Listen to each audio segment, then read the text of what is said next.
Banal at mahabagin naming Amang Diyos na dakila sa lahat at patuloy na naggagabay sa amin. Nagpapasalamat po kami una-una po sa lahat sa pagliligtas niyo po sa amin mula sa walang hanggang kaparusahan sa impyerno. Aming Ama, salamat po sa pag-alala niyo po sa amin, bagamat hindi kami karapat-dapat sa inyong kaharian dahil sa lahat ng aming miserable mga makasalanan. Ngunit dahil po sa inyong napakalaking habag at pag-ibig sa amin, isinugo niyo po ang inyong bugtong na anak na si Jesucristo para dumanak ang kanyang mahalagang dugo para malinis ang lahat namin mga kasalanan. Kaya sa tuwing inaalala po namin ito ay labis-labis po kami nagpapasalamat. Salamat din po dahil sa biyaya na ito na nagkaroon na po kami ng maluwalhating pag-asa na makakapasok na po kami dyan sa inyong kaharian at makakasama po kayo ng pangwalang hanggan. At sa pagpapatuloy po namin dito po sa mundong ito, habang kami ay naghihintay sa ikalawa ninyong pagdating, ipapasalamat din po kami sa pagkakataon po na ibinigay niyo po sa amin upang sama-sama makarating ng maayos at safe dito po sa lugar po na ito upang sama-sama po kaming humarap sa iyong banal na salita. Dinadalangin po namin na sa oras din po na ito, pagkalooban niyo po kami ng mga salita na nararapat para sa aming Christian life at naway ito'y maging kalakasan po namin sa pagpapatuloy hanggang sa muli niyong pagdating. Lalong-lalo na para sa misyon na binigay niyo po sa amin upang ipangaral ang magandang balita o ebanghelyo sa mga ligaw ng kaluluwa sa paligid namin. Pakiusap, tulungan niyo po nawa kami upang magamit po ninyo ng maluwalhati upang matulungan din po yung mga tao sa paligid po namin. Aming Ama, dinadalangin po namin na patatagin at palakasin niyo po ang bawat brothers and sisters, bagamat mayroon pong mga kahirapan, may mga pagdurusa, at may mga pagsubok na kami nararanasan. Alam po namin na ito po'y bahagi ng aming pagtitraining dito po sa mundong ito upang kami po ay mahirap bilang isang matibay at malakas na kawal ni Kristo hanggang sa muli niyong pagdating. Aming Ama, dinadalangin po namin, ganun din yung mga brothers and sisters na maaaring hindi po namin makakasama sa oras po na ito. Pakiusap, ingatan niyo po sila upang hindi po sila matangay ng sanlibutan at naway panatilihin po nila ang kanilang identity kahit nasa may hirap na sitwasyon. Ganun din, maaaring may mga brothers and sisters pa rin po na nakakaranas ng mga kahirapan, physically and spiritually. Patuloy niyo po silang ingatan, patuloy niyo po silang gabayan at naway panumbalikin niyo po ang kanilang maayos na kalagayan upang makapagpatuloy sila sa kanilang Christian life. Sa oras po na ito, sa iyo lamang po kami aasa at magtitiwala. Bilang tagapangaral din po ng iyong salita, patuloy po akong humingi ng karunungan, kaalaman, upang maipahayag ko lamang po ang iyong salita at hindi po yung aking sariling kalooban o kaisipan lamang. Maraming salamat po muli at lahat po ng ito ay dinadalangin po namin sa mga pangyarihang pangalan ng Panginoong Jesucristo na sa amin ay patuloy na nagmamahal. Amen. Buksan po natin sa ating mga Biblia sa 2 Timoteo chapter 2. 2 Timothy, sa bagong tipan po ito, 2 Timothy chapter 2, babasahin po natin.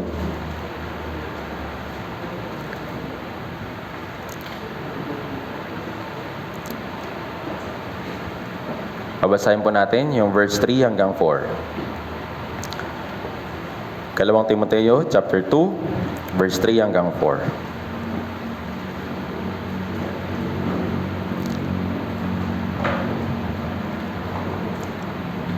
Okay, nakita na po. Babasahin po natin ito ng sabay-sabay at dahan-dahan. 3, 2, 1. Makipagtiis ka ng mga kahirapan gaya ng mabuting kawal ni Kristo Jesus. Walang kawal na naglilingkod ang nakikisangkot sa mga bagay ng buhay na ito. Yama ang kanyang mithiin ay bigyang kasiyahan ang nagtala sa kanya. So mula po sa mga talata po na ito, pag-iisipan po natin yung kalooban ng Diyos para sa atin bilang mga naligtas. So konting background po, ito pong aklat na 2 Timoteo ay ito po yung huling sulat. As in, huling sulat ni Apostol Pablo bago po siya bitayin o bago siya patayin bilang isang martir ni Kristo or alagad ni Kristo. So ito po yung huling bilin niya para kay Timoteo para sa pagpapatuloy ng ministry na ipinagkaloob sa kanya.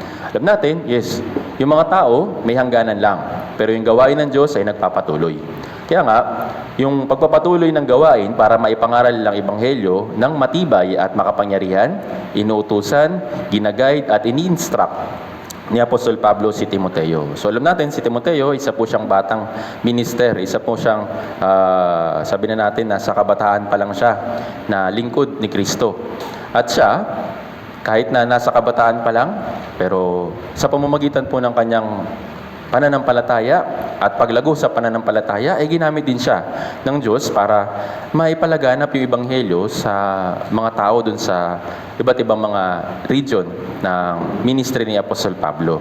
Lalo na dito po sa aklat ng Timoteo, maraming instruction yung sinabi ni Apostol Pablo or binili ni Apostol Pablo kay Timoteo na kailangan gawin at kailangan na huwag gawin. So yun po mga bagay na ito, isa po dito yung binanggit po natin o binasa po natin. Sabi dito, makipagtiis ka ng mga kahirapan, gaya ng mabuting kawal ni Kristo Jesus. Walang kawal na naglilingkod ang nakikisangkot sa mga bagay na ito, yamang ang kanyang mitiin ay bigyang kasiyahan na nagtala sa kanya. So meron pong mga nagsabi na ito pong panahon na ito ay panahon ng AD 66 hanggang 67, tapos AD 68, namatay na po si Apostol Pablo ng time po na yon.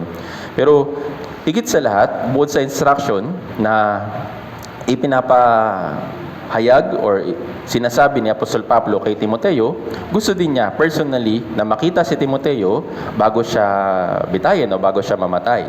Kung babasahin po natin sa ikalawang Timoteo chapter 1 verse 4, sabi po dito na babasahin ko po, kapag naalala ko ang iyong mga pagluha, kinasasabikan kong makita ka upang ako'y mapuno ng kagalakan. So, bago siya mamatay, meron siyang gustong makita. Sino po yun? Si Timoteo. At sa chapter 4, verse 9, ganun din. Sinasabi niya na, ikaw Timoteo, pumunta ka o magsikap kang pumarito agad sa akin. Dito po sa verse 9. So ito po yung mga personal na message ni Apostol Pablo para kay Timoteo. Bago siya bitayin, so gusto niya na maka-fellowship si Timoteo dahil alam niya na maraming kailangan si Timoteo bilang isang kawal ni Kristo. Actually, ito rin po yung kailangan po natin pag-isipan bilang isang Kristiyano. Tayo po ay naligtas, yes.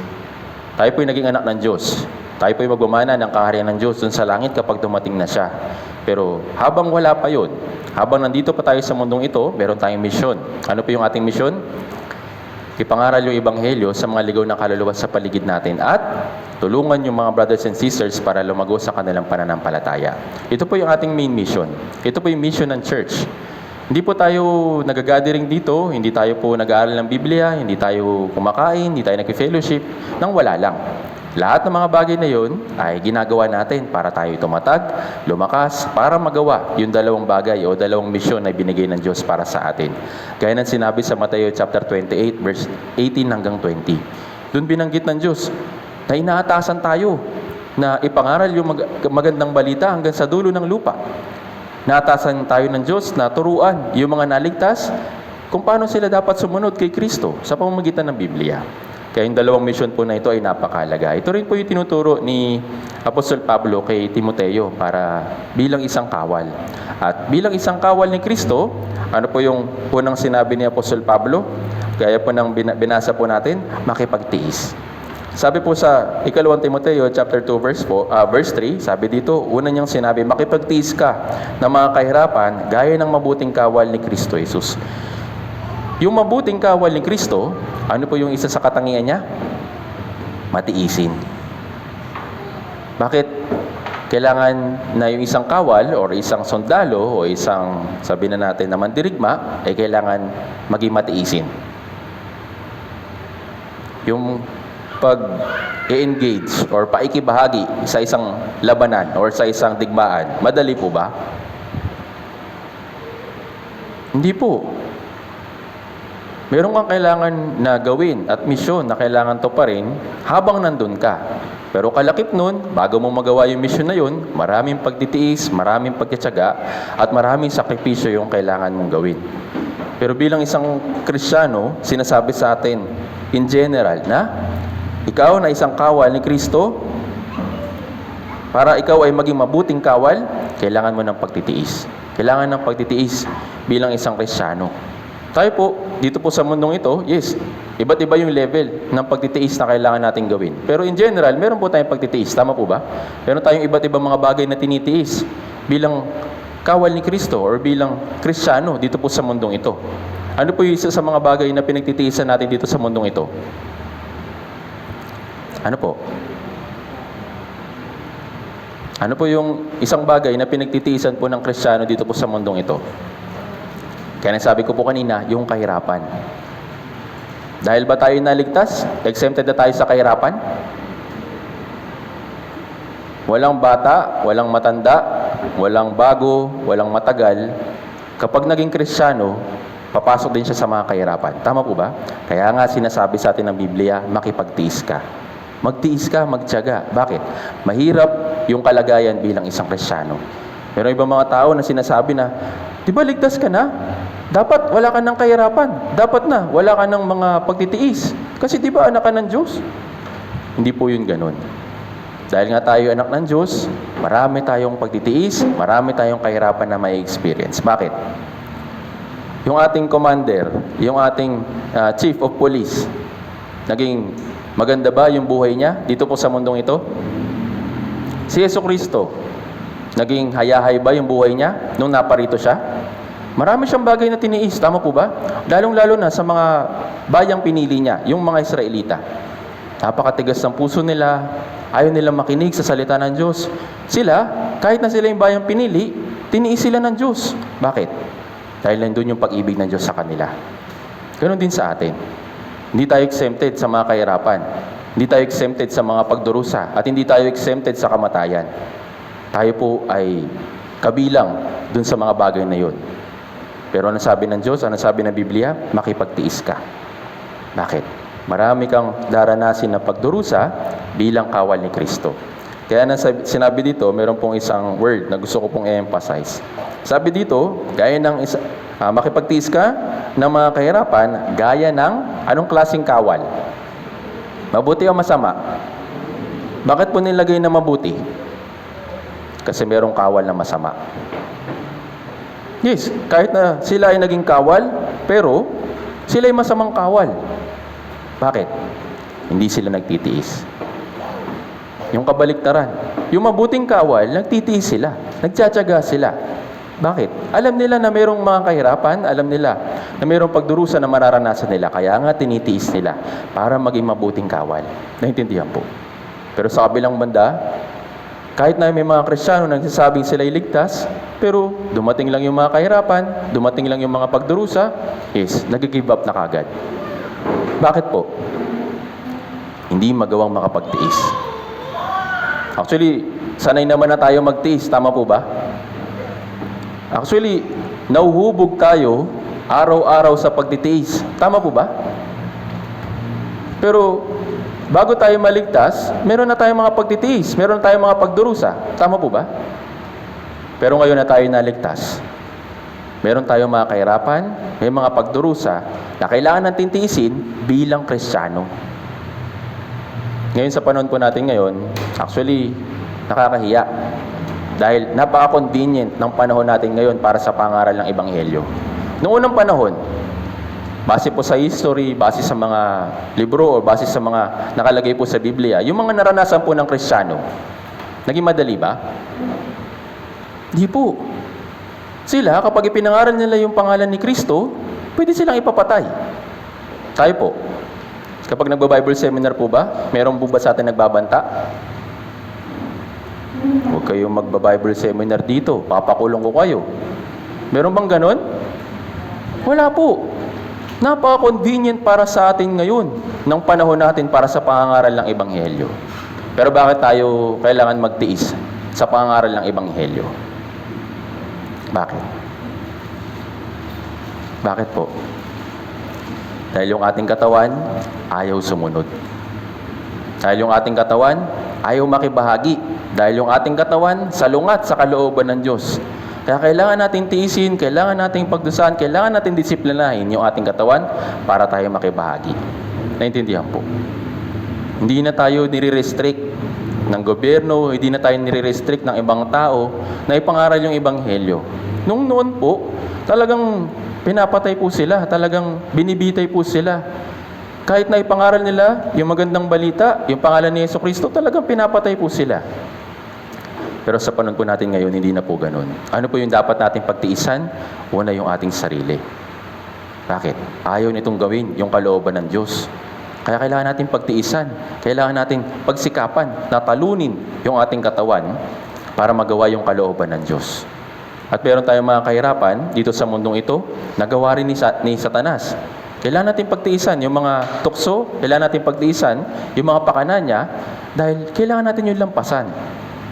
Kung hindi natin magagawang tiisin at lampasan yung mga bagay na yun, babagsak tayo. Kaya sabi dito, makipagtiis ka ng mga kahirapan gaya ng mabuting kawal ni Kristo. Meron po mga bagay na kailangan tayong tiisin bilang mabuting kawal ni Kristo. Pero kung nagtitiis ka lang, na sa kulang yung budget, nagtitiis ka lang kasi mahirap yung kalagayan mo, wala ka ng ganito, wala ka ng ganyan. Kung nagtitiis ka lang ng ganun, hindi po yun pagtitiis bilang kawal ni Kristo. Bigyan po ay ng halimbawa. Yung mga sundalo po na pinapadala sa ibang bansa, yung nakikipaglaban, nakikipagdigma, nag-aalala ba sila ng kakainin nila? Parte ng misyon ng gobyerno na suplayan yung mga sundalo nila. Tama po ba?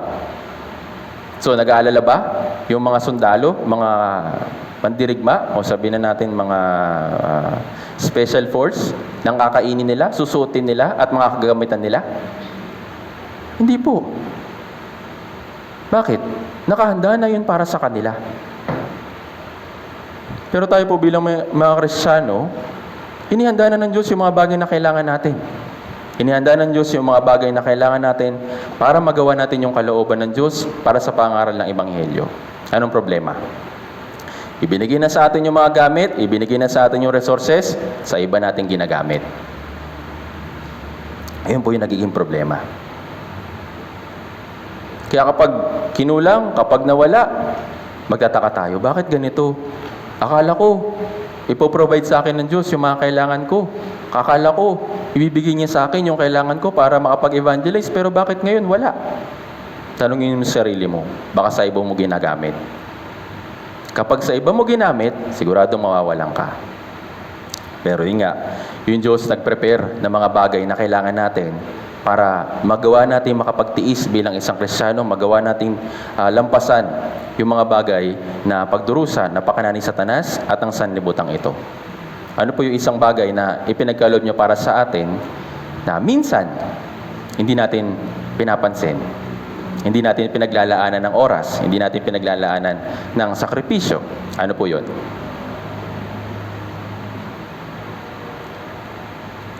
Yung sundalo, meron silang special na training para gumamit ng armas. Tama po ba? Kailangan nilang equip yung sarili nila na gumamit ng armas, alam kung paano gamitin, alam kung paano i-operate, ganyan. Tama po ba? Ngayon, ano po yung armas natin bilang isang Kristiyano?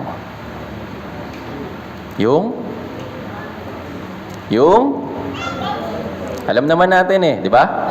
Pero, gaano ba natin binabasa? Gaano ba natin inaalam? Gaano ba natin pinag-aaralan? Gaano ba natin pinapakinggan? Sabi dito, makipagtiis ka ng mga kahirapan gaya ng mabuting kawal ni Kristo, lalo na sa salita ng Diyos. Ibinigay ng Diyos ito para sa atin.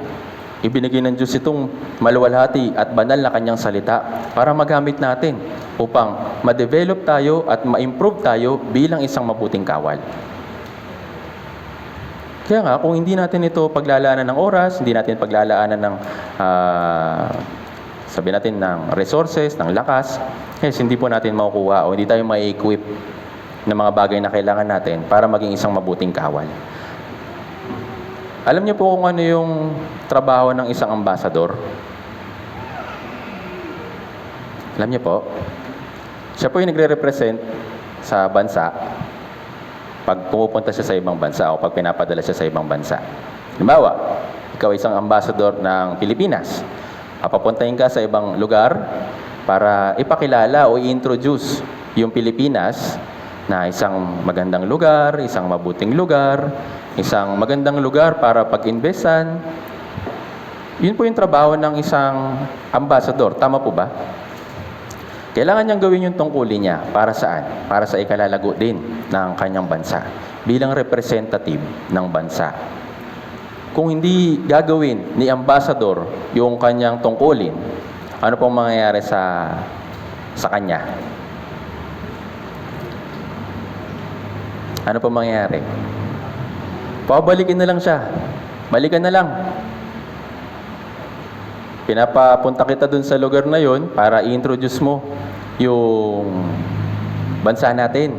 Ipakilala yung ating bansa para magawa nating tumanggap ng mga investors para lumago yung ating ekonomiya. Pero kung yung ambassador hindi niya gagawin yung kanyang tungkulin, pababalikin na siya ng kanyang government. Tama po ba?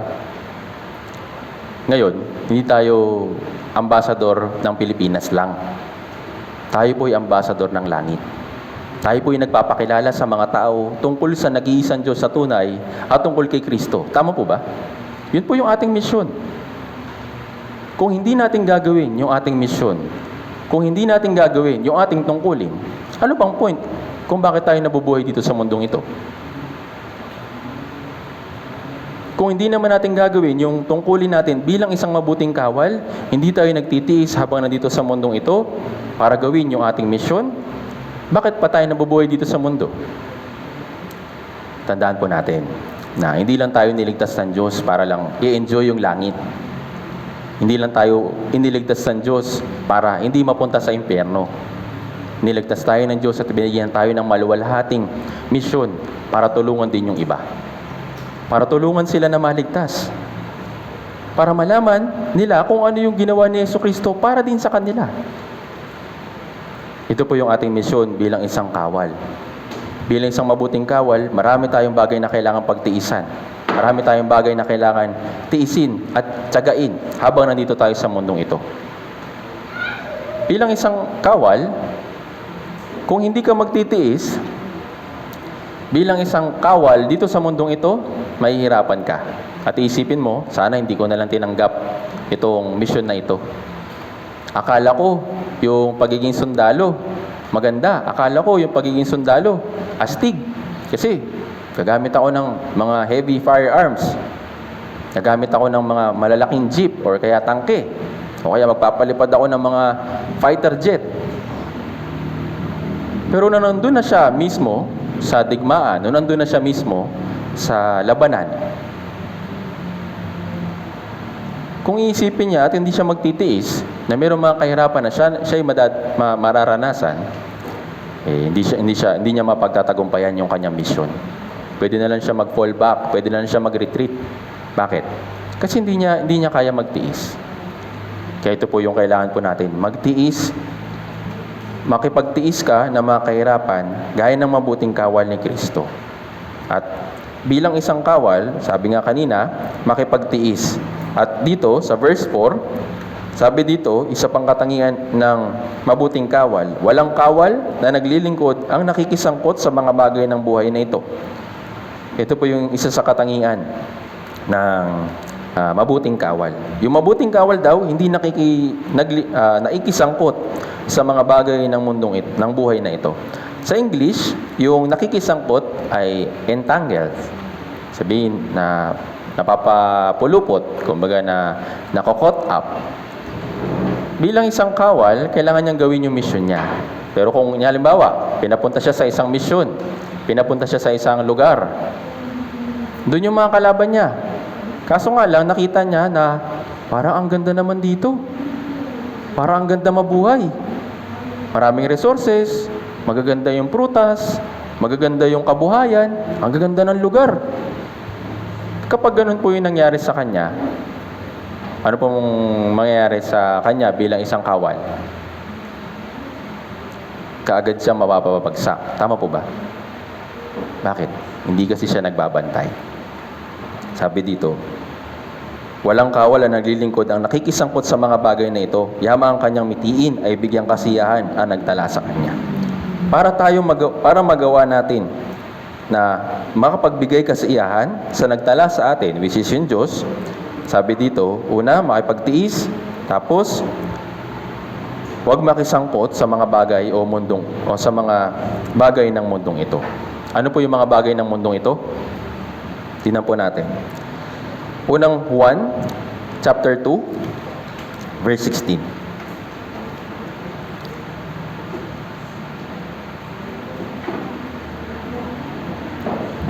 Unang 1, chapter 2, verse 16.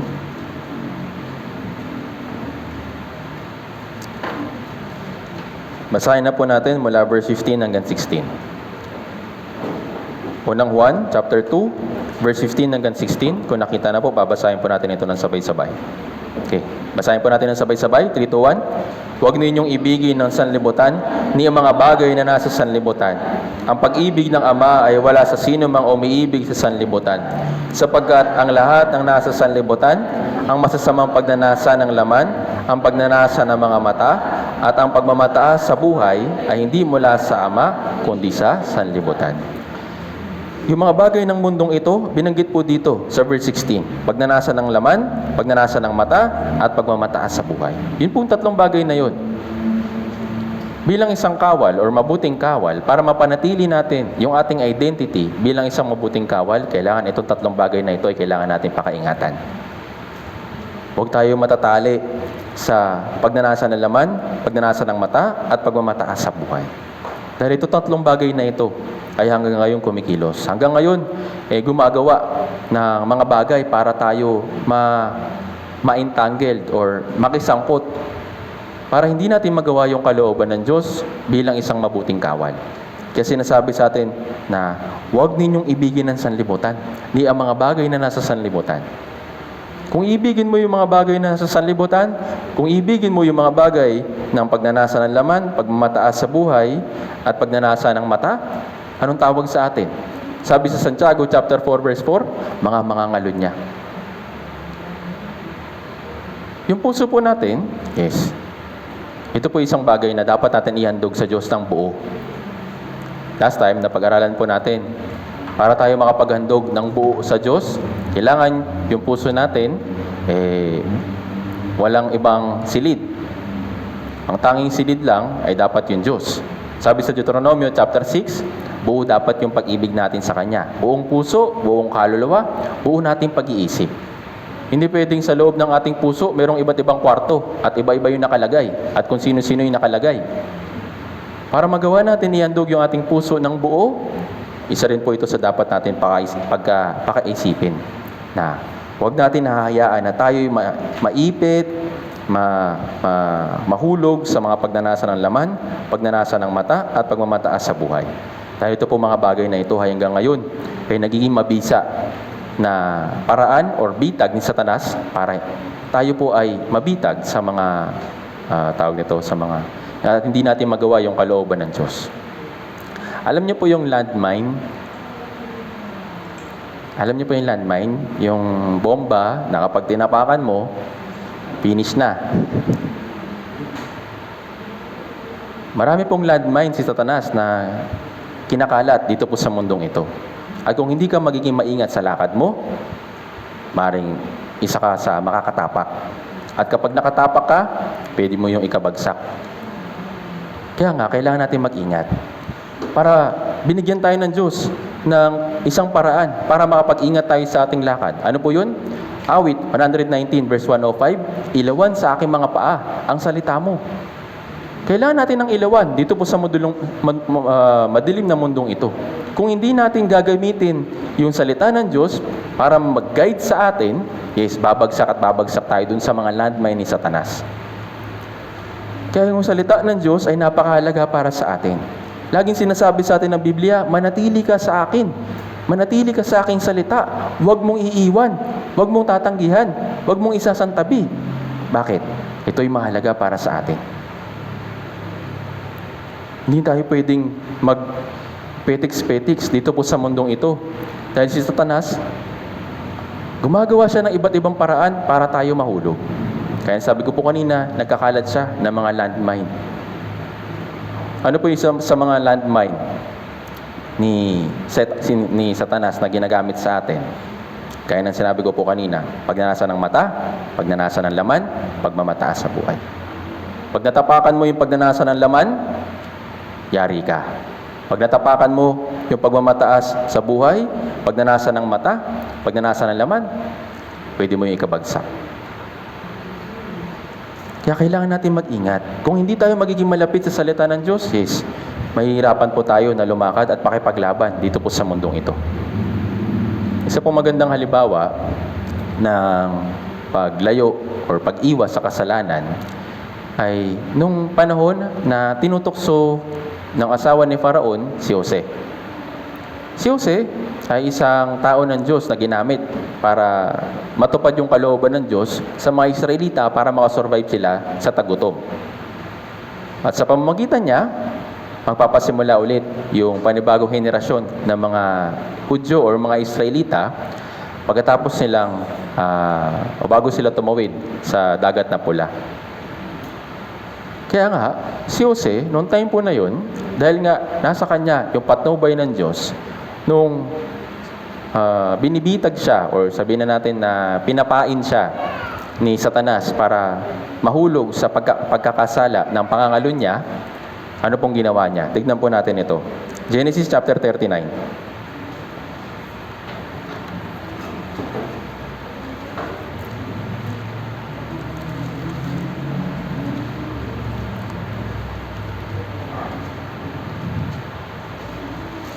Itignan po natin kung paano unti-unting binibitag o unti-unting pinapalapit ni Satanas si Jose para magkasala. Tignan po natin ito.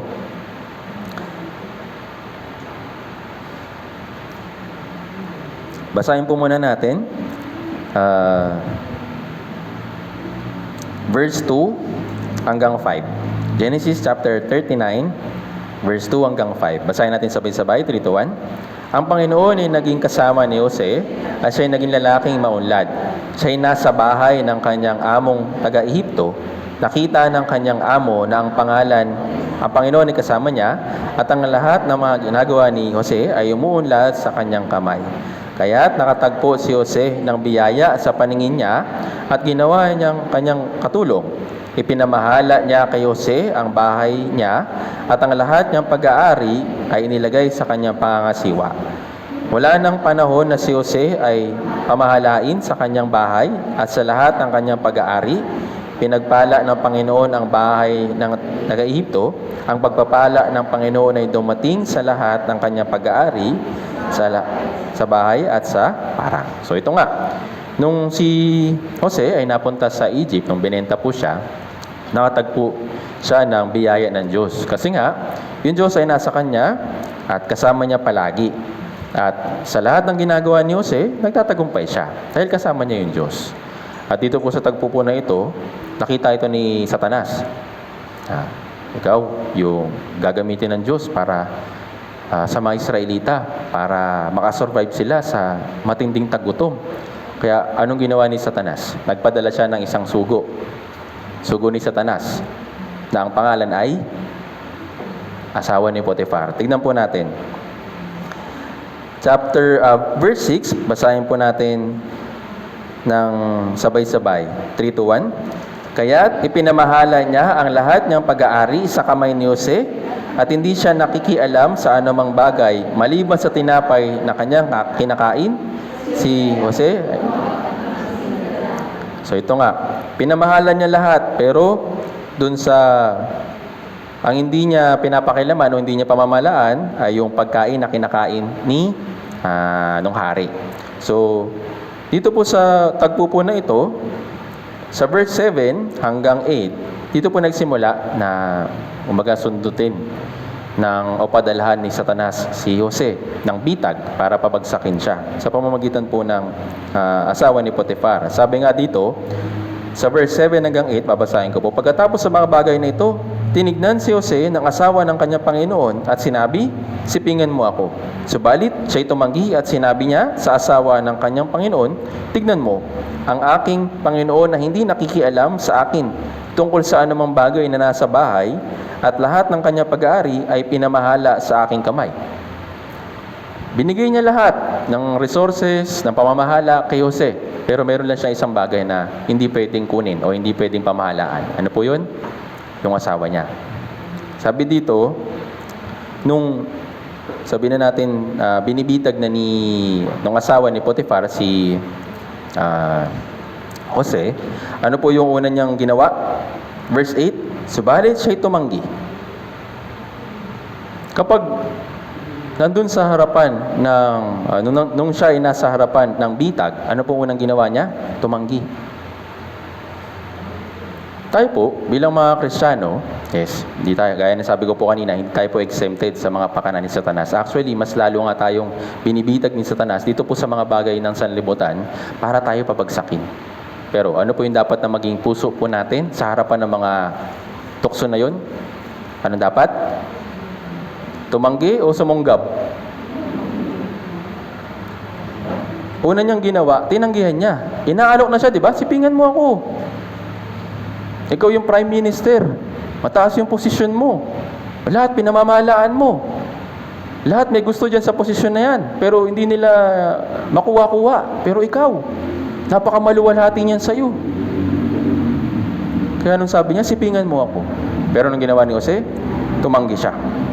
Natapos na ba yung panunokso ni Satanas sa kanya? Basahin po natin. Verse 8 hanggang 10. Basahin natin sabay-sabay. 3, 2, 1. Walang sinumang dakila kaysa akin sa bahay na ito. Walang anumang bagay ang ipinagkait sa akin, maliban sa iyo, sapagkat ikaw ay kanyang asawa. Paano nga magagawa ko itong malaking kasamaan at kasalanan laban sa Diyos? So alam niya kung ano yung posisyon niya bilang isang prime minister. Alam niya yung kanyang tungkulin para gawin para sa mga Egyptian. Doon siya nanatili. Ito lang yung mission ko, ito lang yung gagawin ko. Yung pagsiping sa iyo, hindi ko trabaho yun. Trabaho yun ng asawa mo. Kaya nga patuloy siyang naipaglaban, patuloy siyang tumanggi, patuloy siyang nangatwiran sa mga pakana ni Satanas. Ito rin po yung kailangan po natin gawin. Si Satanas hindi po siya titigil hanggang sa tayo mapabagsak. Maring meron tayong lampasan na isang problema, pero huwag tayong magpakakampante na hindi na dadating yung pagsubok, hindi na dadating yung tukso. Kailangan natin tuloy-tuloy na mag-ingat.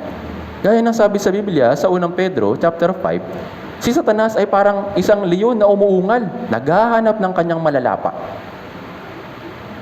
Kayong bawat brothers and sisters, yung Diyos ay nakabantay sa inyo, pero meron pang isang nakabantay, si Satanas. Yung Diyos nakabantay sa atin para tayo lumago. Tama po ba? Si Satanas nakabantay sa atin para tayo pabagsakin. Kaya kailangan mong mag-ingat. Tama po ba?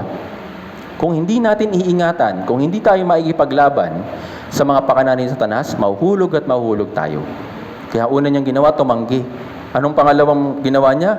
Nangatwiran siya. Bakit? Sabi dito, sa chapter 9, sa bandang ibaba, paano ngang magagawa ko itong malaking kasamaan at kasalanan laban sa Diyos? Alam niya na siya ay nasa harapan ng Diyos. Alam niya na pinadala siya doon para magkaroon ng misyon o para gawin yung misyon para sa mga Egyptians at para sa mga Israelita. Siya, si Jose, nanatili siya sa kanyang posisyon. Ako'y nandito lang para mamahala. Yung tungkulin ko ay nasa harapan ng Diyos. At kung hindi ko ito gagawin, sa harapan din ng Diyos ako magkakasala.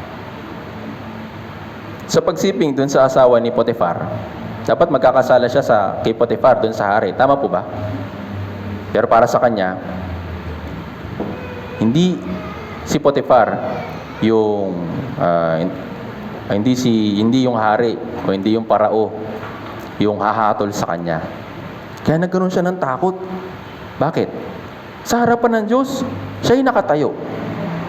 Sa harapan ng Diyos, kailangan niyang gawin yung kanyang misyon bilang isang kawal or bilang isang ambassador ng pagpapakilala sa Diyos. Kung siya may ipit, mauhulog sa affair doon sa asawa ni Potiphar, ano po mangyayari sa kanya? Mag-fail sa kanyang mission. Tama po ba?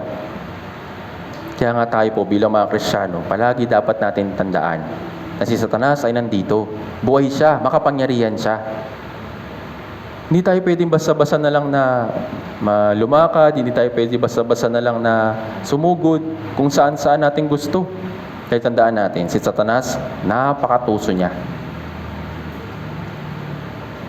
Ibig sabihin ng tuso, mandaraya. Hindi siya magpapakita ng mga bitag sa atin na obvious.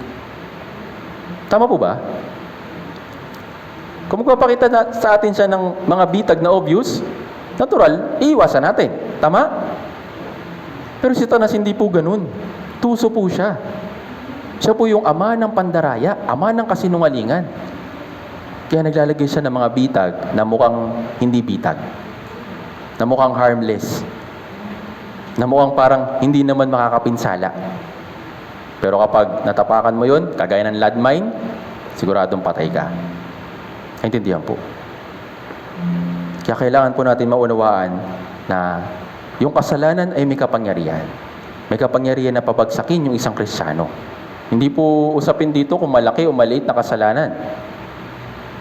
Yung kasalanan is makakapagpabagsak sa isang Kristiyano. Kaya nga, dito po, kahit na nangatwiran si Jose, dun sa asawa ni Faraon, hindi po tumigil yung panunokso sa kanya.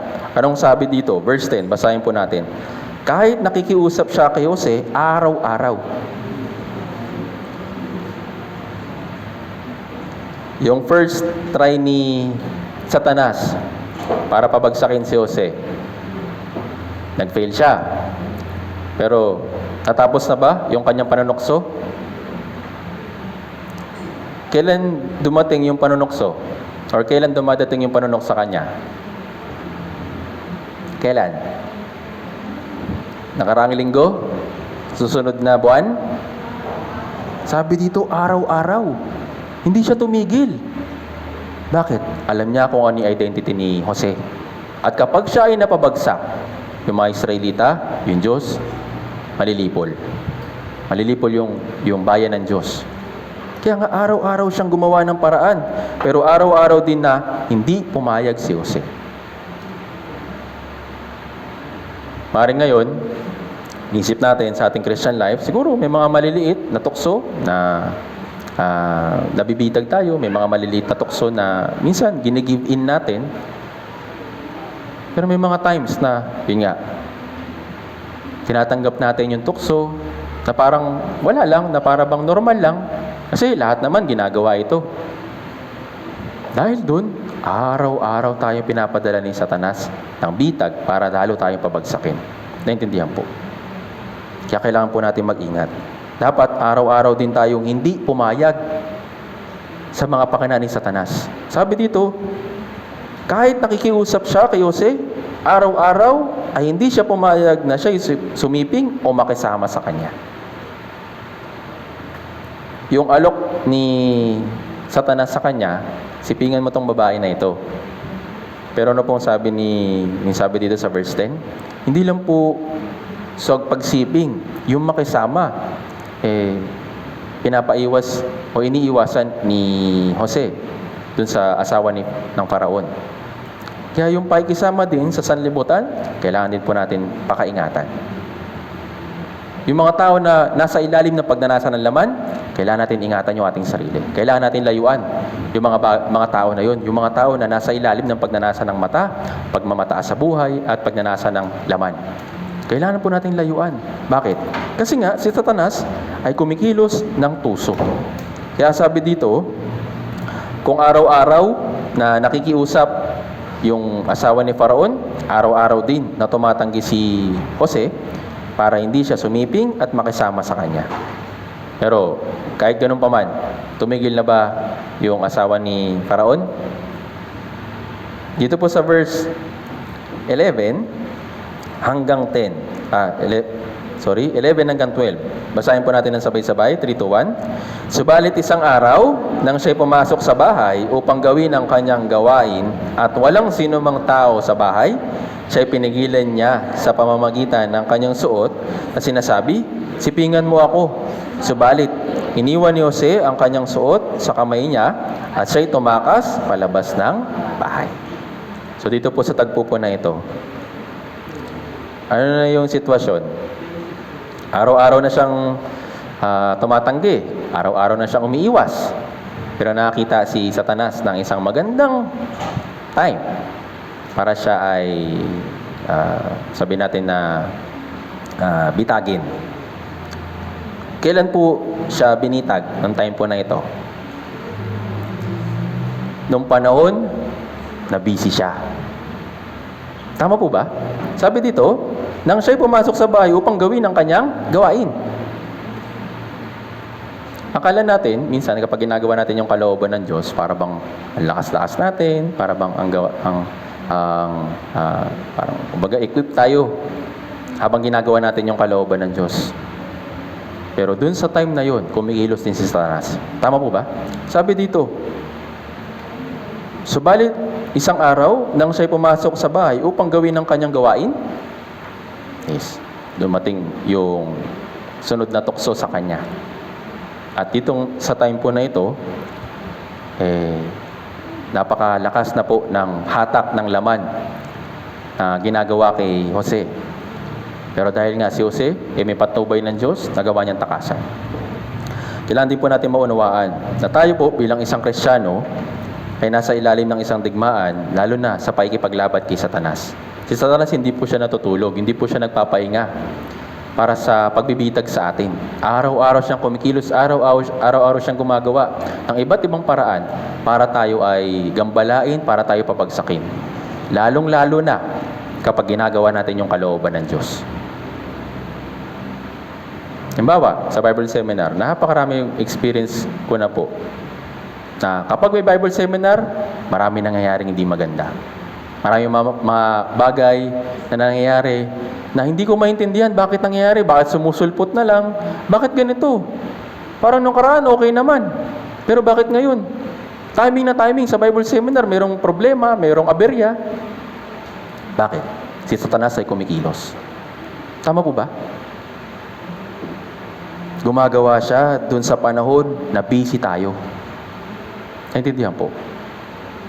Kaya nga, kung alam mo kung ano yung position mo, kung alam mo kung ano yung identity mo bilang isang Kristiyano, kailangan mo mag-ingat. Kailangan mo magbantay. Dahil si Satanas, araw-araw siya nagpapadala ng bitag. Naintindihan po? Napakarami na po kong nakita na bumagsak sa bitag ng tatlong bagay na yun. Pagnanasa ng mata, pagnanasa ng laman, at pagmamataas sa buhay. Kaya kailangan mo ingatan yung sarili mo dun sa tatlong bagay na yun. Dito po, yes, si Satanas ay kumilos nung busy si Jose. At hindi lang yun, kumilos din si Satanas nung siya lang ay mag-isa. Kaya nga, yes, pag nandito tayo sa church, parang ang dali iwasan ng kasalanan. Madali po ba kapag nandito sa church? Kapag nandito ka sa church, malakas ba yung loob mo pag gumawa ng kasalanan? Yes, naiingatan tayo, di ba? Pero pag ikaw na lang mag-isa, yun yung problema. Kaya kapag ikaw ay mag-isa, palagi mong kailangan bantayan yung sarili mo. Bakit? Doon sa tatlong bagay na yun, susundutin ka ni Satanas. Pag nanasa ng mata, mamaya ka na magbasa. Maraming mga updates ngayon. Mga trending ngayon sa Facebook.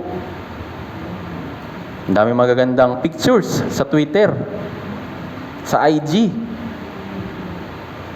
Yung pagnanasa ng ating mata, pagnanasa ng ating laman, at pagmamataas sa buhay, hindi po yun napapahinga. Lahat po ng mga bitag na yun ay patuloy na ginagamit ni Satanas para pabagsakin ka. Naintindihan po. Ngayon, lalo pa, mayroon pang mas matindi na ginagamit yung Diyos para sa mga Kristiyano, lalong-lalo na bilang mga Kristiyano, na pagnanasa ng mata, pagnanasa ng laman, at pagmamataas sa buhay. Lalo na sa pagitan ng babae at lalaki.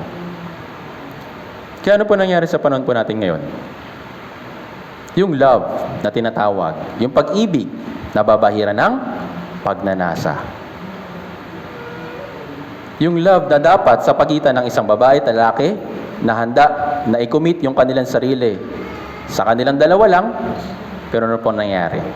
Dahil sa pagnanasa, nasisira yung pag-ibig na sana exclusive lang para sa mag-asawa. Kaya po yung sa panahon po natin ngayon. Hindi lang po yun. Kahit na po yung wala pang asawa, pati yung pagnanasa po sa panahon po natin ngayon, patindi ng patindi. Kaya kung hindi ka mag-iingat, mapapabagsak ka balang araw. Pasensya na, pero marami na po ako nakitang mga Kristiyano na inisip na harmless lang naman to. Hindi naman siguro babagsak, hindi naman siguro malakas yung damage sa akin ng mga pagnanasa na ito. Kaya nasabi ko po kanina, si Satanas hindi po siya magpapakita or magbibigay ng mga obvious na bitag. Palagi niyang tinatago ito sa isang magandang packaging. Tapos pagbukas mo, ayun, bomba pala.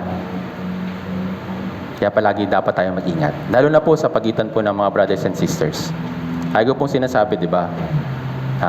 Ingatan po ninyo yung sarili po ninyo sa pagitan ng ibang brothers and sisters. Pwede po ba yung mga brothers and sisters magyakapan? Pwede po ba yung mga brothers and sisters mag-touching-touching? Kung brother ka, yakapin mo yung brother. Kung sister ka, yakapin mo yung sister. Hindi pwedeng, brother, sister, kamusta? Ngayon po, sa panahon po natin ngayon, yes, mahirap kapag nandito tayo sa loob ng church na gumawa ng kasalanan. Pero, dahil nga tayo ay nasa panahon ng kasamaan, kahit na sa loob ng church, may mga tao na malakas loob na gumawa ng kasalanan. At hindi po ito maganda sa loob ng church. Isa pong magandang halimbawa dito, yung panahon na sasakupin ng mga Israelita yung lupain ng Kanaan. Yung panahon na yun, kailangan nilang kunin, kailangan nilang lipulin yung lahat ng mga sagabal at lahat ng mga inuutos sa kanila ng Diyos na patayin. Kailangan nilang lipulin lahat. Pero ano po yung naging kasalanan ng isang tao na yun? Kilala niyo po siya? Ano pong pangalan niya? Hala. Ano pong pangalan niya? Tingnan po natin. Josue chapter. Tingnan po natin sa aklat ng Josue.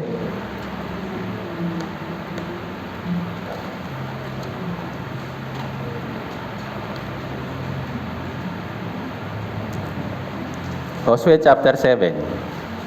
4 letter lang po yung pangalan niya. Madaling tandaan. Ano pa pangalan? Tandaan niyo po, Akan. Okay? So itong si Akan, kabilang siya sa mga Israelita. Dito po sa aklat ng Josue chapter 7, meron siyang isang kasalanan na ginawa. Kaya maraming namatay at maraming napabagsak na mga Israelita dahil sa pagkakamali niya. Basahin po muna natin.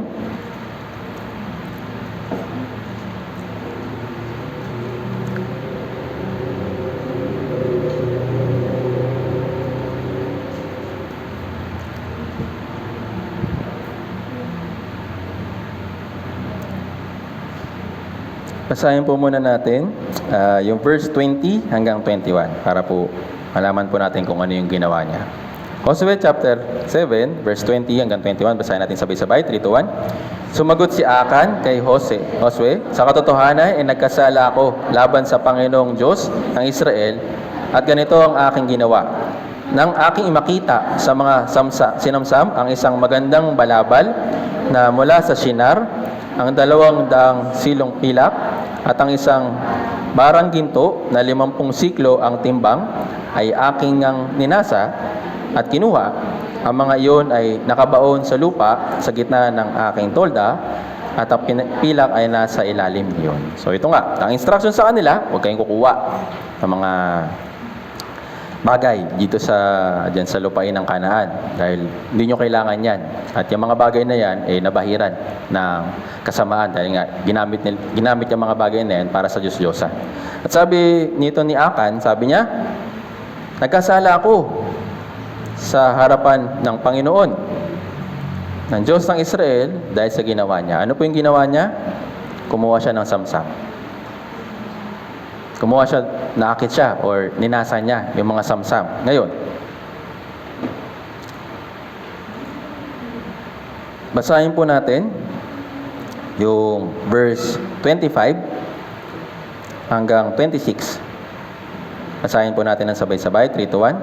At sinabi ni Josue, bakit mo kami dinalhan ng kaguluhan Dinadalhan ka ng Panginoon ng kaguluhan sa araw na ito at pinagpababa ng mga at kanilang sinunog sila sa apoy. Kanilang pinuntunan siya ng mataas na bunton ng mga bato hanggang sa araw na ito, at ang Panginoon ay tumalikod sa bangi ng kanyang galit. Kaya't ang pangalan ng dakong iyon ay tinawag na Libis, Yakor, hanggang sa araw na ito. Actually, hindi lang naman po si Akan yung pinatay noong time po na ito. Babasahin ko po yung verse 24. Kinuha ni Jose at ang buong Israel, nakasama niya si Akan na anak ni Zerah, Pilak, Balabal, Barangginto, ang kanyang mga anak na lalaki at babae, ang kanyang mga baka, mga asno, mga tupa, ang kanyang tolda, at ang lahat niyang ari-arian, at kanilang dinala sila sa Libis ng Yakor. So, sa isang kasalanan ng isang tao, ilan yung nadamay? Ilan? Marami pong namatay noong time po na yon. Kaya hindi nila nagawang sakupin or wasakin yung lupain ng Ai dahil sa kasalanan ni Akan. Kaya kailangan po natin na mapaalalahanan na yung kasalanan ay destructive bilang isang Kristiyano. Kung tayo ay mabibitag, mahuhulog, hindi lang ikaw yung madadamay. Hindi lang ikaw yung mapipinsala. Maring isipin ng mga lalaki at babae na kamag-anak ni Akan, bakit kasali kami? Hindi naman kami nagnakaw nun ah. Hindi naman kami kasali sa pagkuha nun. Si Akan lang naman yun. Pero bakit pinahintulot ng Diyos na pati yung lalaki at babae kasama ng kanyang mga ari-arian at kawan ay pinatay? Sabihin natin, masyadong walang puso yung Diyos, nandadamay. Hindi po yun yung ginawa para lang mandamay. Ginawa niya yun bilang example. Na kung gagawa ka ng kasalanan, hindi lang ikaw yung madadamay. Kung gagawa ka ng kasalanan, hindi lang ikaw yung mapipinsala. Kung gagawa ka ng kasalanan, hindi nyo magagawa yung kalooban ng Diyos. Kaya palagi po natin tatandaan, yung bawat isa po sa atin ay isa sa target ni Satanas. Hindi ibig sabihin na yung mga leader lang, hindi lang ako, bawat isa po sa atin. Dahil sa pagnanasa ng laman, pagnanasa ng mata, at pagmataas sa buhay, na kinuha ni Akan, ano pong nangyari sa kanila? Pinagbabato at sinunog sila sa apoy. Lagi po yung tatandaan. Nasa loob ng church, yes, nandito po yung Holy Spirit. Nandito po yung patnubay ng Diyos. Alam niya yung bawat kilos natin sa loob ng church. Kaya nga nakakatakot eh. Kung ako lang, personally, mahirap para sa akin yung kalagayan na ito. Kung ako lang, yung nandito, mahirap para sa akin. Pero nandito tayo bawat isa. Iniingatan ng bawat brothers and sisters yung kanilang Christian life, pero dahil sa kasalanan ng isang tao, babagsak yung church. Kaya kailangan po natin magbantay. Kailangan natin mag-ingat. Naintindihan po. Si Akan, isa po isang example para sa atin. Na kapag gumawa ng kasalanan or nahulog sa kasalanan yung isang tao, hindi lang siya yung madadamay. Ito po example para sa atin sa loob ng church. Hindi po natin pwedeng sabihin na, kung ako lang ang nagkasala, okay lang. Kung ako lang naman paparusahan. Hindi po ganun. Okay nga sana kung ikaw lang eh. Pero yung Diyos hindi po ganun. Ito po example para sa atin, para ingatan natin yung ating sarili mula sa tatlong bagay na ito. Kinuha lang naman niya yung magagandang gamit. Kinuha lang naman niya yung magagandang balabal. Kinuha lang naman niya yung pilak at ginto. Para bang harmless. Pero dahil doon, hindi nila nagawang talunin yung Ai at maraming mga Israelita yung namatay. Dito po, sabi dito, kanilang binuntunan siya ng mataas sa bunton ng mga bato hanggang sa araw na ito. Parang puntod, di ba? Parang isang, tawag nito, parang monument. Para saan? Para maging warning sa iba. na kung gagawa ka or kung hindi ka susunod sa kung anong ginawa, anong inuutos ng Diyos ng lubos, ito yung mangyayari sa'yo. Yun po yung warning ng Diyos para sa mga Israelita. Hindi sila ginawa ng isang monument lang para i-recognize sila. Pinahintulot ng Diyos na gumawa ng isang bunton na yun para warningan yung iba. Kaya mga Israelita, kumakatawan po sila sa isang Kristiyano. Kung sila, o isang Kristiyano na yun, ay magkakasala, sabi natin, ng pangalon niya, ng tawag nito, pagmamataas sa buhay, o pagnanasa ng mata, yes, pwedeng madama yung iba. Kaya kailangan po natin mag-ingat. Tingnan po natin ito. Kawikaan chapter 6.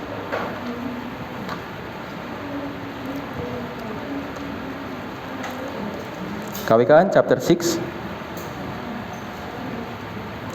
verse 27 hanggang 29.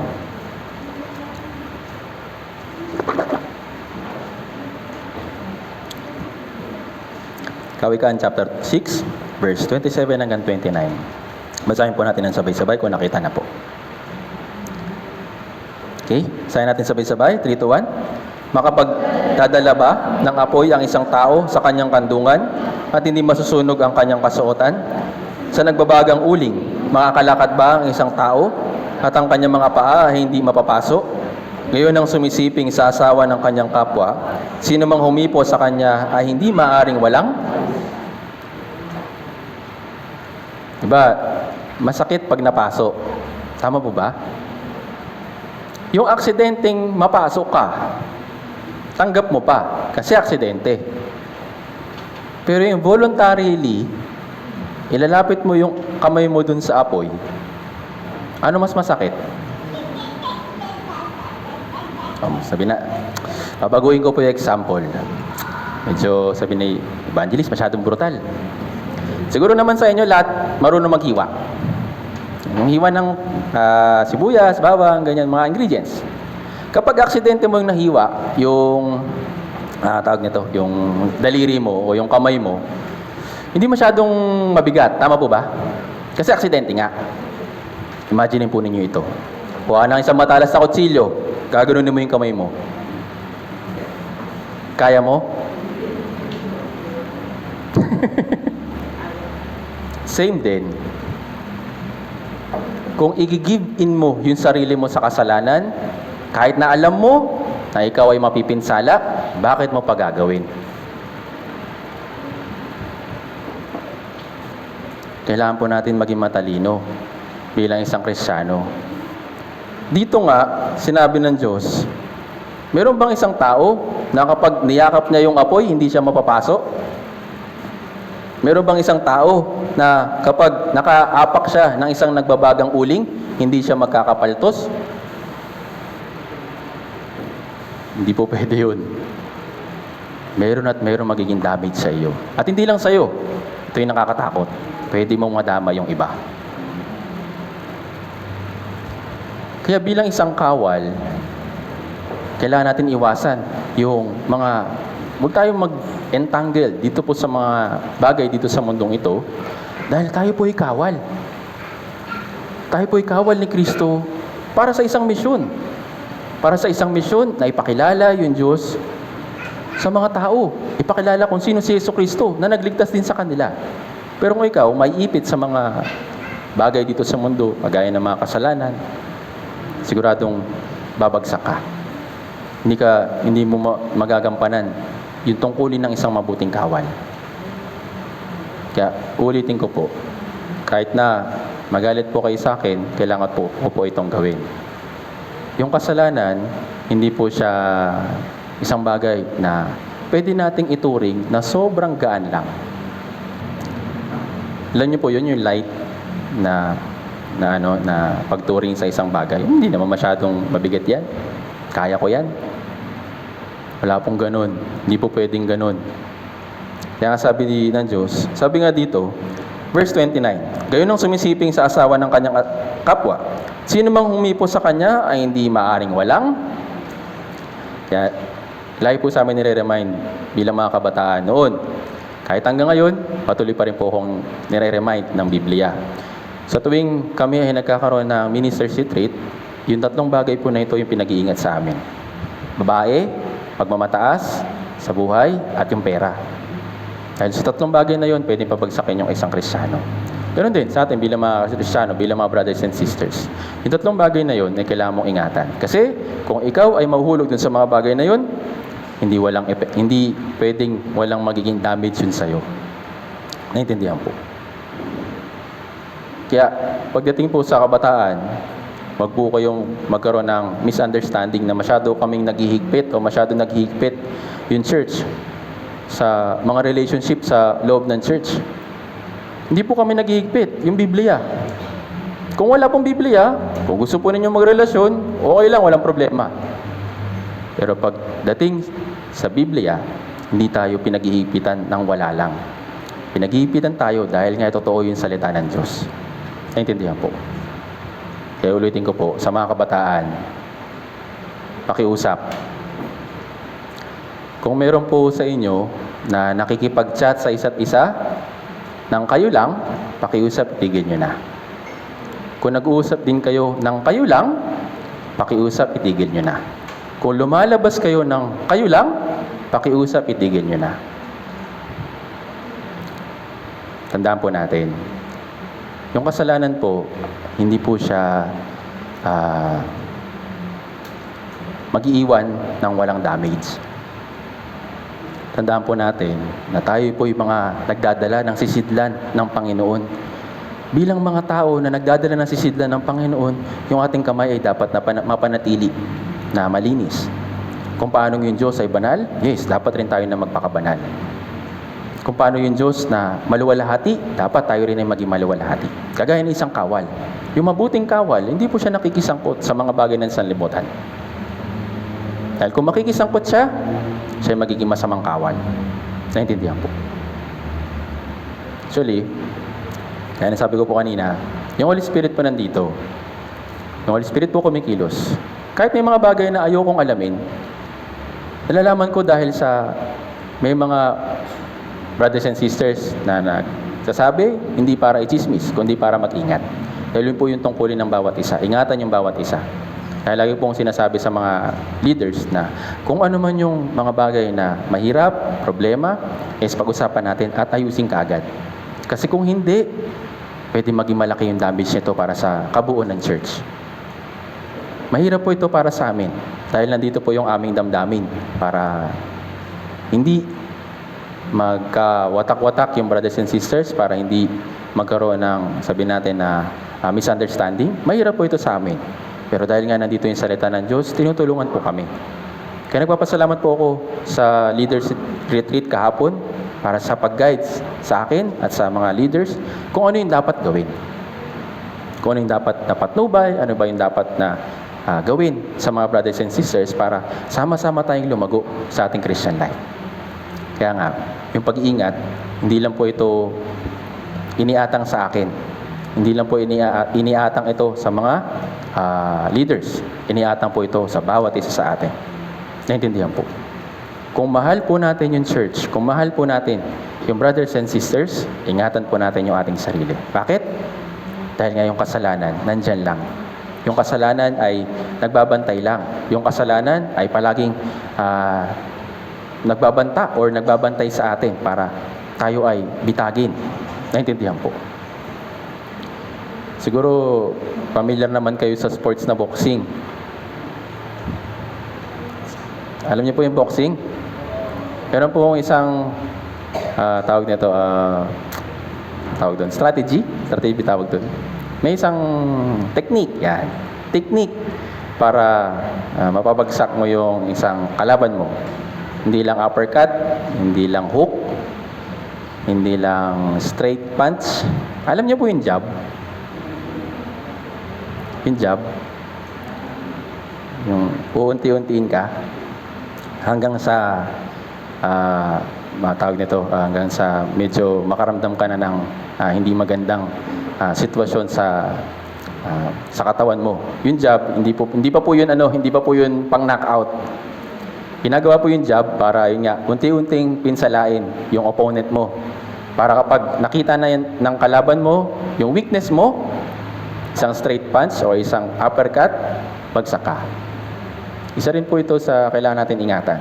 Kaya nasabi ko po kanina si Satan, nag-jab siya. Ano lang, pitik-pitik. Pitik-pitik lang. Then kapag nakita niya na, okay, nahulog na, straight punch, bagsak. Kaya kailangan po natin mag-ingat sa atin bilang isang Kristiyano. Kasi nga, tayo po yung mga kawal. Naintindihan po. Para tayo ay makapag-focus bilang kawal, palagi natin tatandaan, ano ba yung ating misyon?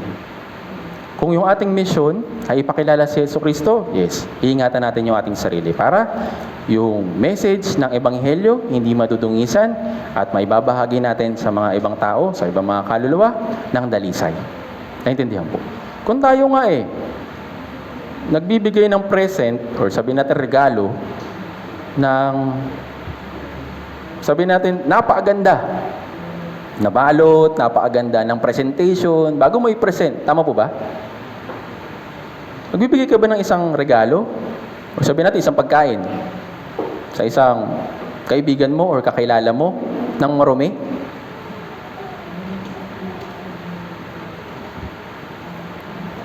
Sabihin natin, hindi, pinaghirapan ko yan.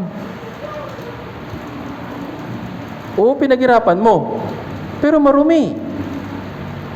Tatanggapin ba ng binibigyan mo? Palagi natin tatandaan. Tayo po yung nagdadala ng sisidlan ng Panginoon. Kung alam natin yung ating misyon bilang isang kawal, iingatan natin yung ating sarili. Una, makipagtiis. Pangalawa, iingatan yung sarili. Pangatlo, balik po tayo sa ating main verse. 2 Timoteo, chapter 2.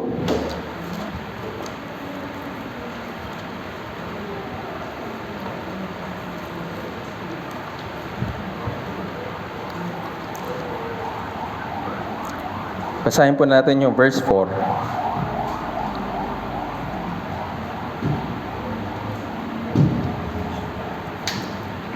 Kalawang Timoteo, chapter 2, verse 4. Basahin po natin sabay-sabay. 3, 2, 1. Walang kawal na naglilingkod, nakikisangkot sa mga bagay ng buhay na ito.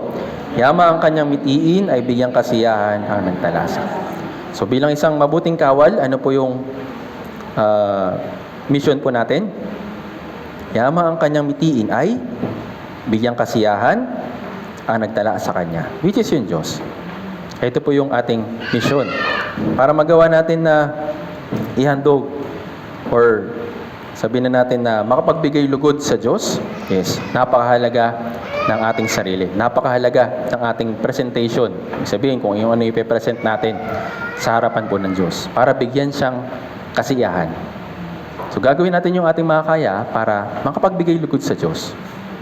Hindi po tayo sa ating sarili lang, kundi sama-sama bilang mga brothers and sisters sa loob ng church. Yes, meron tayong individual na paghahandog sa Diyos. Pero inihingi ng Diyos yung paghahandog ng magkakasama sa loob ng church. Kaya nga tayo nag-aaral. Kaya tayo nag-fellowship. Kaya tayo nag-Bible reading. Hindi lang yun para sa sarili mo. Yun ay para sa paghahandog sa church. Paghahandog na galing sa church. Kaya nga, yung dalawang handog na palagi dapat natin i-present sa harapan ng Diyos para makapagbigay kaluwalhatian sa Kanya or sabihin natin na makapagbigay kasiyahan sa Kanya ay yung ating bunga. Meron po tayong dalawang bunga, di ba? Internal tsaka external. Yung external, ito po yung mga kaluluwa na paubalikin natin sa kandungan ng Diyos. At yung internal, ito po yung sa atin. Naintindihan po. Yung Diyos po, yes, in-expect din niya po sa atin yung paglago. At ito po yung isang paraan para tayo ay makapagbigay kasiyahan or bigay kaluwalhatian sa nagtala sa atin. Kaya nga, napakahalaga para sa atin ang paglago. Napakahalaga para sa atin na magkaroon ng bunga internally and externally. Tingnan po natin ito. Jeremias chapter 17 verse 8.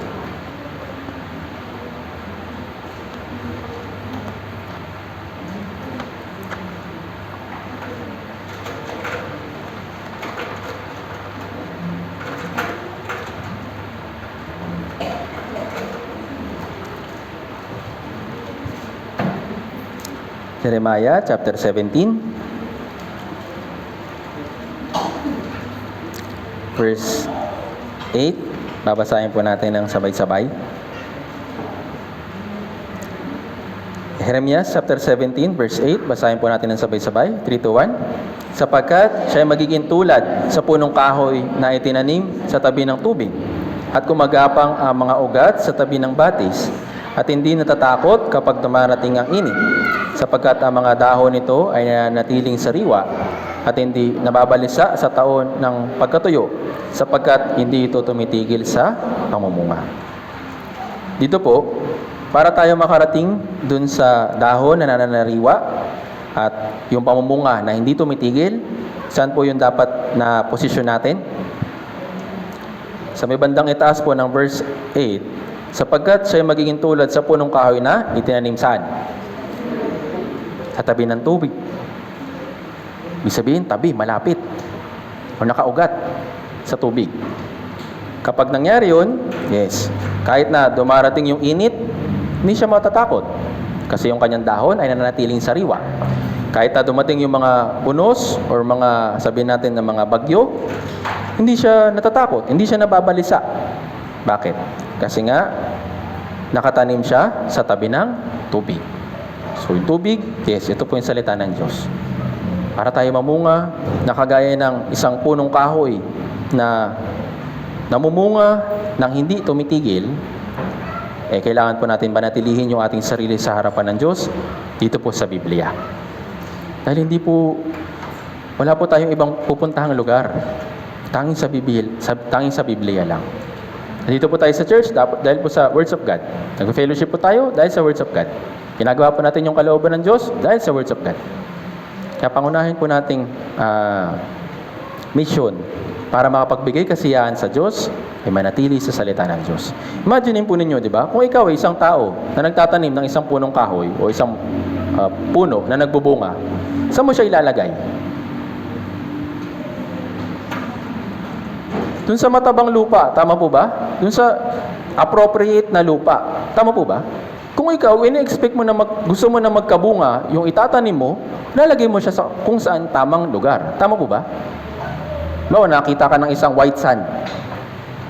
Hindi mo ba itatapon yung binhi na gusto mong itanim? Hindi po. Saan po natin ilalagay yung binhi na buhay? Doon sa tamang lupa. Naintindihan po? Para ito ay lumago, makatanggap ng sapat na tubig at sunlight, lalagay natin siya sa isang tamang posisyon. Ganun din po sa loob ng church. Kaya nga tayo nilagay ng Diyos dito po sa loob ng church.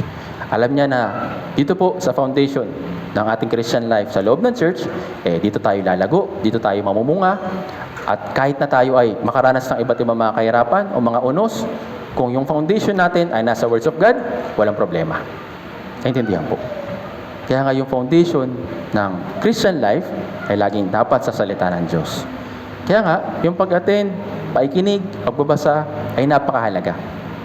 Lahat po ng yun ay pagpapatibay sa ating Christian life. At kung yung ating Christian life ay patuloy na lumalalim, patuloy na nag-uugat sa salita ng Diyos, yes, kahit na mayroong mga unos, hindi basta-basta mabubunot. Kaya nga, di ba, may usapin para sa mundong ito, dito po sa Pilipinas, pinipigilan yung pagputol ng puno. Dahil kapag naputol yung puno, kapag naubos yung puno, ano pa mangyayari sa lupa? Magla-landslide. Tama po ba? Dahil yung puno ay merong isang misyon para sa lupa. Ito po yung panatilihin silang intact. Naintindihan po. Kaya nga, dito po sa loob ng church, pinapalago natin yung ating Christian life. Para saan? Para maging mabuting lupa, maitanim yung binhi ng Ebanghelyo sa mga ligaw na kaluluwa, at kapag sila naitanim, kasama ng mga brothers and sisters, lalago din sila.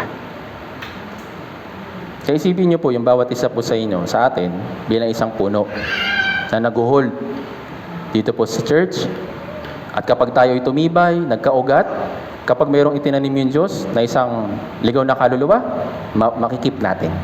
Naintindihan po. Pero kung watak-watak, hindi nagkakaisa, may kanya-kanyang gustong gawin. Paano tayo magkakaroon ng one mind? Paano tayo magkakaroon ng iisang diwa at iisang puso kung yung ating posisyon hindi malapit sa tabi ng tubig? Gusto natin sa magandang lugar, sa magandang paso. Tandaan po natin na itong mundo na ito ay naghihintay sa atin para makatanggap ng binhi ng kaligtasan. Kung yung foundation po natin sa loob ng Christian life, sa church, sa salita ng Diyos ay magiging matibay, yes, mariredy rin po tayo. Naintindihan po. Isa po itong magandang chance para sa atin na pag-isipan yung ating sarili bago matapos itong taon na ito. Ilang buwan na lang, ilang tulog na lang, matatapos na yung 2025. Nasaan ka ba nakatanim? Sa tabi ng tubig? Or malayo na sa tubig? Yung dahon mo ba nananariwa? O yung dahon mo nalalanta? Yung bunga mo ba nung una? May mga ilan? Ngayon, may bunga pa ba? Pag-isipan natin yung ating sarili. Kaya nga, kung tayo ay nasa foundation ng Biblia, ng salita ng Diyos, yes, magagampanan natin yung ating ultimate na mission. Ano po yun? Bigyang kasiyahan ang nagtala sa atin. Kapag marami siyang na-harvest na bunga, marami siyang na-harvest na mga ligaw na kaluluwa, sigurado po, napakamalawalhati po nito sa langit. Yung isang nga lang na maligtas, may party na sa langit eh. What more pa kaya yung marami? Naintindihan po. Pero para magawa natin yun, kailangan natin maging mabuting kawal. Yung mabuting kawal, nagtitiis, nagtsatsaga, hindi basta-basta sumusuko. Hindi porket nakaranasan ng kahirapan, give up na. Hindi po yun option sa atin. Ang palaging option lang sa atin ay move forward. Hindi pwedeng fall back. Hindi pwedeng stop. Move forward palagi. Kaya, kung alam natin yung ating posisyon, kung alam natin yung ating tungkulin bilang isang kawal, yes, gagawin natin yung ating makakaya. Una, sa pagtitiis. Pangalawa, hindi natin nahayaan na tayo ay ma-entangle or maging kasangkot sa tatlong bagay na ito. Yung pagnanasa ng mata, pagnanasa ng laman, at pagmamataas sa buhay. Para saan? Para magawa natin bigyang kasiyahan yung nagdala sa atin, which is yung Diyos. Kaya tayo po bilang mga brothers and sisters, dinedevelop, tinetrain para maging isang mabuting kawal. Kaya, dun sa tatlong bagay po na yun, dapat palagi natin tatandaan. Ako isang kawal ni Kristo. Kung ako ay naligtas talaga, ako isang kawal na tinetrain ng Diyos. Una, paparanan siya sa akin yung mga kahirapan. Paparanan siya sa akin yung mga kapigatian para lalo akong tumatag, para lalo akong lumakas. At palagi niya sinasabi sa akin, ingatan mo yung sarili mo. Huwag mo hayaan na mahulog ka sa mga tukso ng sanlibutan para magawa mong matupad yung pagbibigay kasiyahan sa kalooban ng Diyos. Kapon po, binanggit po sa mga leaders na bilang isang leader, nainihintulad po yung mga Kristiyano or mga leaders sa isang manlalaro. Alam niyo po yung isang manlalaro sa isang player? Kung yung isang player, ang goal niya ay gold, gagawin niya yung lahat ng kanyang makakaya para i-train yung sarili niya. Pero kung ang goal lang niya, may mas mababa pa ba sa bronze? Meron pa po ba? So, yan. Sasabihin natin tatlo. Bronze, silver, gold. Ano pong gusto ninyo? Gold. Talaga. Yes, gusto natin yung top prize. Tama po ba? Pero, bago natin maabot yung top prize, marami tayong kailangan pagdaanan na pagdurusa, paghihirap. Kaya ang laging sinasabi sa atin, magtiis. Ngayon, sa panahon po natin ngayon, marami po ako nakikita na sabi natin sumasali sa marathon, sumasali sa takbuhan. Alam niyo po yung endurance run? Ano po ang goal nun? Ano yung goal? Matapos mo. Tama po ba? Yun ang goal, matapos mo. Kung sino yung may endure yung takbo na yun, Yes, sila yung makakatanggap ng prize. Ito rin po yung Christian life, endurance. Sa madaling salita, survival. Kung hindi ka magso-survive, hindi ibig sabihin na baka mapunta sa impyerno, hindi po yun. Kung hindi mo maso-survive, yung pagtitiis, pagtitiyaga, mula sa mga pakanan ni Satanas, mula sa pagdurusa nitong mundo na ito, wala kang may expect na gold dun sa langit. Yes, gusto natin ng gold. Gusto natin ng maluwalhating gantimpala. Pero bago natin gawin yon o bago natin makuha yon, yes, nandun po yung training. Naintindihan po. Kaya yung kawal ng Diyos, unang-una, mayroong pagtitiis. Pangalawa, hindi sinasangkot yung kanyang sarili mula sa mga bagay dito sa mundo. At pangatlo, nakafocus lang siya para bigyang bitiin o bigyang kasiyahan yung nagdala sa kanya. Kaya tayo po bilang mga brothers and sisters, gagawin po natin ito hanggang sa dumating yung Panginoon. Alam ko po mahirap, alam ko po nakakapagod, at alam ko po minsan nakaka-frustrate at minsan na talagang dumadating tayo sa point na gusto na natin tumigil. Pero hindi po yun yung option. Ang option palagi ay move forward. Pwede mag-pause, pero hindi pwedeng tumigil. Dahan po natin na yung Diyos namatay para sa atin. Namatay siya hindi lang para mabuhay tayo dito sa mundong ito. Namatay siya para hindi na tayo mabuhay sa mundong ito. Para mabuhay para sa kaharian niya. Yun po yung ating mission. Kaya habang nandito tayo sa mundong ito, kagaya ng isang ambasador, gawin natin yung ating tungkulin na ipakilala yung nag-iisang Diyos na tunay at si Jesucristo na kanyang sinugo. Lalong-lalo na, may darating po tayo na Bible seminar. Kailan po magsisimula yung ating Bible seminar? Kailan po? Bukas? Bukas na ba? Bukas na po ba?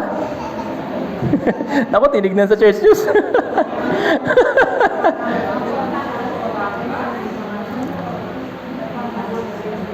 Actually,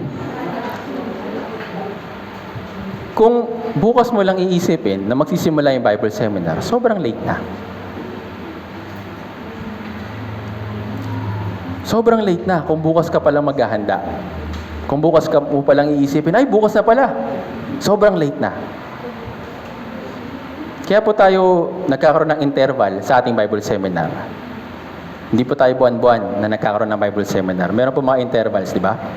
Pero dun sa intervals na yon, hindi po ibig sabihin na kaya walang gawain ng Bible seminar, hindi tayo maghahanda. Dun sa mga interval na yon, yung mga panahon na yon, bago dumating yung Bible seminar, yun na po yung ating start ng Bible seminar. Naintindihan po. Kaya palagi po natin tandaan, yung paghahanda para sa isang gawain ay hindi po simple lang. Yung paghahanda para sa isang dakilang gawain, napakahalaga. Kailangan tayong maglaan ng sapat na oras, sapat na resources, sapat na manpower para magawa yung isang misyon. Naintindihan po. Kung bukas pa lang tayo maghahanda, mahihirapan po tayo. Sobrang late na. Tama po ba? Kaya nga palagi natin tatandaan. Yung schedule sa loob ng church, hindi po yun nilalagay at hindi po yun ginagawa para lang meron tayong magawa. Lahat po yun ay ginagawa para makapagbigay kaluwalhatian sa Diyos.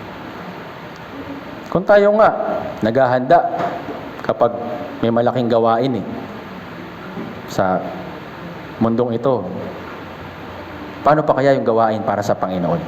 Hindi natin paghahandaan? Dapat po natin paghandaan. Kung naglalaan nga tayo ng oras, ng resources, ng pera para sa mga okasyon dito po sa mundong ito, check mo, nakapaghanda ka na ba para sa Bible seminar? Sorry, evangelist, wala na natira eh.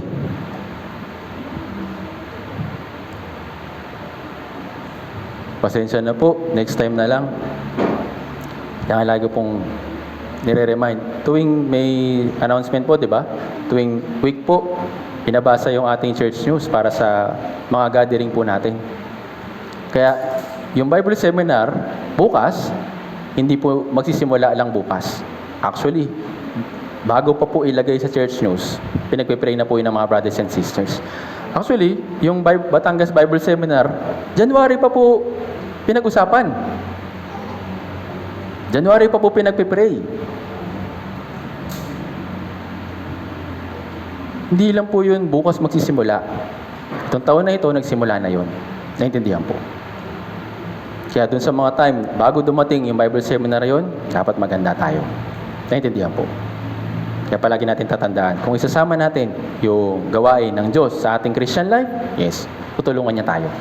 Pero kung ubusin lang natin yung oras natin dito sa mundong ito, tapos hindi iniisip o hindi inaalala yung mga gawain para sa Bible seminar o sa mga gawain para sa Diyos, yes, mahirapan po kayo. Naintindihan po. Meron pa tayong isa pong malaking gawain na kailangan gawin sa December. Ano po ito? Kala ko Pasko eh. Ano po meron sa December? Alam po natin na may schedule. Ang tanong, nakapaganda ka na ba? Matagal pa naman po. Ilang buwan pa. Sigurado ka ba na aabutin mo yung susunod na buwan? Dun sa pera na mayroon ka, sigurado bang aabot yan ng December? Kung isipin mo na, December pa naman, may time pa para makapaganda. Bakit hindi natin baguhin yung ating isip?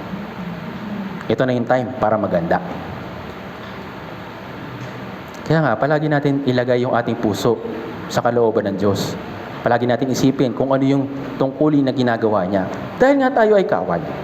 Kung itinuturing mo yung sarili mo na isang kawal, yes, ang tanging mitiin natin ay bigyang kasiyahan sa nagtala sa atin, which is yung Diyos.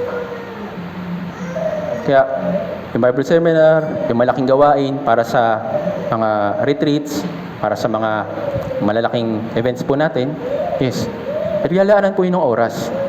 Regalaan po ninyo yung lakas ng resources para makapaghanda. At sana, sama-sama po tayo maghanda. Rinig ko po sa isang cell group, nagpe-prepare po sila ng isang empty bottled water para lagyan ng mga inipon na sabi natin na pambayad sa registration fee. Kaso, wala pa po ako nakikita. Hindi ko alam kung meron kayo sa bahay. Mabuti kung meron. Pero kung wala, pakiusap. Sana ngayon pa lang nagsisimula ka na. Dahil yung resources na binibigay sa atin ng Diyos, yes, limitado. Kaya kailangan mo nga maganda. Kailangan mong i-check yung budget mo para sa paghahanda sa malaking gawain na ito. Kung ikaw ay isang kawal, yes, ituring natin yung ating sarili na dapat naghahanda palagi para sa pagtupad sa kalooban ng Diyos. Kaya sana po, bilang mga brothers and sisters ng Santa Rosa Church, palagi po natin iisipin o palagi natin tandaan na tayo po ay kawal ni Kristo at hindi lang tayo basta kawal, tayo po ay dapat na mabuting kawal kay Kristo. Tayo po lahat tayo mukhang manalangin. Banal at mahabagin naming Amang Diyos, nagpapasalamat po kami sa biyaya ng kaligtasan na pinagkaloob niyo po para sa amin. Salamat po aming Ama sa patubay niyo po sa bawat isa sa amin sa pamamagitan po ng iyong salita. Ngayon, salamat po sa pagpapaalala sa amin kung ano po yung aming posisyon at tungkulin bilang isang mabuting kawal. Pakiusap, tulungan niyo po nawa kami upang palagi po namin maalala, matandaan at maisabuhay na kami po isang kawal na gumagawa para sa iyong kaharian. Tulungan niyo rin po kami upang kami ay makapagtiis sa mga kahirapan, makapagtiyaga sa mga pagdurusa na maaaring nararanasan po namin sa aming Christian life at naway tulungan niyo rin po kami upang hindi po kami maipit sa mga pakanan ng dyablo, pakanan ng mundong ito at pakanan ng aming sariling pagnanasa. Tulungan niyo po nawa kami upang yung aming puso ay mapanatili na nagbibigay lugod at nagbibigay kasiyahan sa nagtala sa amin, which is yung Diyos. Pakiusap, tulungan niyo po kami sa nalalapit po ng mga gawain po namin, lalong-lalo na para sa Bible seminar po na magaganap po bukas sa Batangas. Pakiusap, tulungan niyo po nawa yung bawat isa po sa amin upang magkaroon ng iisang puso upang sama-sama pong manalangin at magsakripisyo para po sa malaking gawain po na ito. Tulungan niyo po kami at sa iyo naman po namin ito pinagkakatiwala. Lahat po na ito ay dinadalangin po namin sa makapangyarihang pangalan ng Panginoong Jesucristo. Amen. Salamat po.